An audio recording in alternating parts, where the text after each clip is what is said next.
เงินเต็มผาบ่ทอพญาเต็มทอง มีความหมายว่าแนวใดเฮาไปวิเคราะห์พิจารณาไปนำกัน ความจริงแล้วเนาะตรงนี้ก็เป็นคำสุภาษิตหนึ่งซึ่งว่าเพิ่นว่าเงินเต็มผาบ่ทอพญาเต็มปูมเนาะก็คือสองอันนี้เป็นความหมายอันเดียวกันเนาะวันนี้เราจะมาวิเคราะห์แต่ละอย่างไปนำกัน เงินเนาะทุกคนรู้จักเงินแม่นบ่เพราะว่าเงินคือสิ่งที่สังคมกำหนดขึ้นมา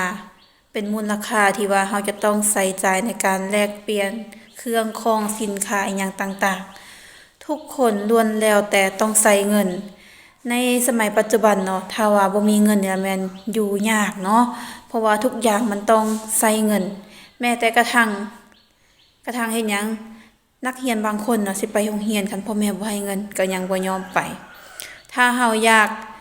กสวยอยากงามหั้นนะเฮาก็ต้องได้ใช้เงิน ถ้าเฮาอยากกินของดีๆของแซ่บๆก็ต้องใช้เงินคือกัน ถ้าว่าเฮาบ่สบายหรือว่าเป็นไข้เฮาอยากได้ยามารักษาเฮาก็ต้องใช้เงิน แม้แต่กระทั่งความรักเนาะถ้าจะให้มันยืนยาวแล้วก็อยู่นำกันได้ดนก็ต้องใช้เงินคือกันเนาะมีแต่รักกันอย่างเดียวรักข้อยรักเจ้าจะรักข้อย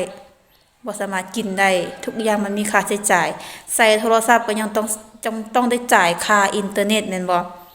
เฮ็ดหยังก็ต้องได้ใช้เงินหมดอยากได้เครื่องนุ่งงามๆก็ต้องใช้เงินอยากไปเรียนก็ต้องใช้เงินฉะนั้นเนาะเงินนี่คือว่าเป็นสิ่งที่ว่าสำคัญหลายเนาะเพราะว่าสมัยปัจจุบันทุกอย่างมันขับเคลื่อนด้วยเงินไปบัดนี้ที่คำว่าเงินเต็มพาบัดนี้เนาะ เงินเต็มผาก็คือเป็นหมายถึงบุคคลที่มีเงินแล้วว่ามีทรัพย์สินอันล่วงหลายเนาะสำหรับเงินเต็มผาก็คือเฮามีเงินหลายแล้วก็เฮาก็สามารถเอาเงินนั้นไปใช้จ่ายในสิ่งต่างๆที่ว่าเฮาอยากได้หรือว่าเฮาต้องการแท้บัดนี้เงินเต็มผาบ่ทอพญาเต็มปูมคำว่าพญาในหน้าที่นี้หมายถึงปัญญาเนาะสำหรับปัญญาก็หมายถึงความรู้ความสามารถการมีไหวพริบของคนเฮานั่นเองเนาะสำหรับปัญญาก็คือเป็นสิ่งที่แบบว่ามันเกิดจากการเรียนรู้ของคนเฮาทุกคนเนาะ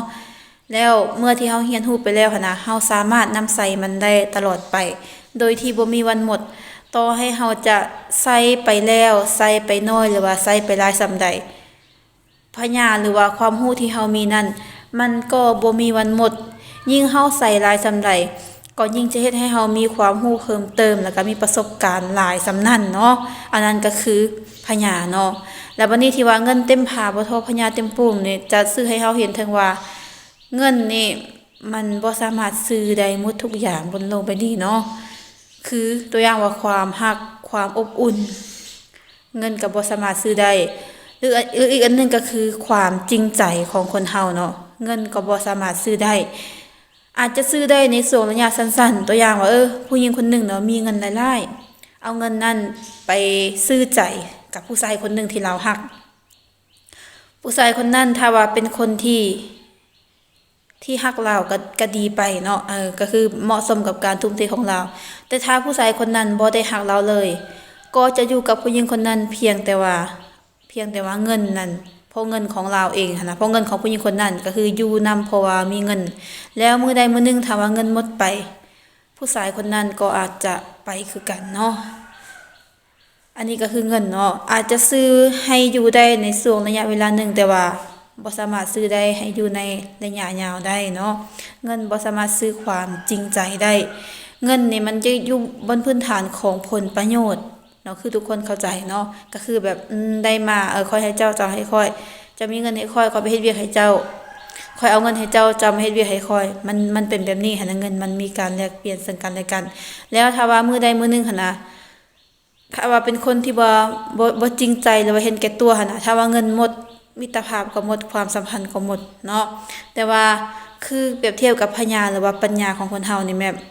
ถ้าว่ามีไปแล้วหั่นน่ะ มันจะบ่มีวันหมดเงินนี่ตัวอย่างว่าเฮามีเงิน10ล้านเนาะเฮาไปจ่ายมื้อนี้คันเฮาไปจ่าย10ล้านนี่มันก็หมดคือกันเนาะเป็นตัวอย่างว่าไปซื้อเครื่องนุ่งไปซื้อเครื่องสำอางหั่นนะมื้อหนึงก็หมด2-3มื้อก็หมดไปแล้วแต่ว่าความรู้เนาะตัวอย่างว่าความรู้ผู้ที่มีความรู้ในการร้องเพลงซะเนาะ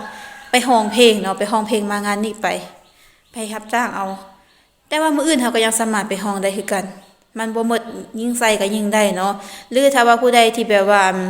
มีความรู้ความสามารถในด้านศิลปะนะบ่ว่าจะเป็นการแต้มรูปการระบายสีหยังก็แล้วแต่หั้นนะไปแต้มรูปไประบายสีไปเฮ็ดคายก็ได้แล้วยิ่งเฮ็ดก็คือว่ายิ่งมีประสบการณ์เนาะดังนั้นเนาะสำหรับคำที่แบบคำที่ว่าเงินเต็มผ้าบ่ทอพญาเต็มทองตัวนี้แบบจะสื่อให้เราเห็นถึงความสำคัญของการ